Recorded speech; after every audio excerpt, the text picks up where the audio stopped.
Okei, moi. Ja mä ajattelin tehdä tän Pipsan kanavan. Ja tänne tulee vähän vlogia Pipsasta. Ja musta itsestäni voi tulla maideita, hamsteripäiviä ja mistä mä teen videoita. Ja tää on siis mun ensimmäinen video. Ja tälleen. Mä ajattelin, että mä voisin tehdä tällaisena ensimmäisenä videona tän tällaisen Pipsan häkin esittelyn. Ja ensimmäisenä aloitan tästä pyörästä. Täällä on tää iso juoksupyörä, missä tykkää olla. Tän häkin leveys on 172 senttiä. Siis 72 senttiä, ei 172 senttiä.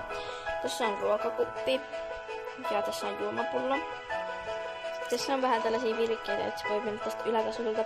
Tähän kuuluu semmoinen ylätaso tähän näin, mutta mä en pitänyt sitä, koska Pipsa ei oikein tykännyt siitä, jos se tippui koko ajan sieltä alas. Ja siltä tuli haava tänne kaulaan sen takia. Sitten on tää tikku. Ja täällä on vähän siemeniä ja vähän muuta. Sitten täällä on tällainen pesuhiekkajuttu. Ja tää, älkää pelätkö, tää ei oo muovia, tää astia. Tää on posliinia. Sitten tässä on tällainen heinäjuttu, missä tykkää olla, se yleensä nukkuu siellä. Sitten on tää puumökki, kaikki tietää, kaikilla on melkein tää tollanen. Sitten mä käytän tätä tällaista purua tän pesäkkeenä, jos se tykkää siellä nukkua ja tälleen. Sitten mä annan joka päivä sille vihanneksia aamuisin.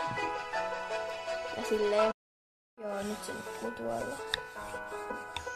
En tiedä, näettekö te. Mutta seuraavaan videoon, moikka!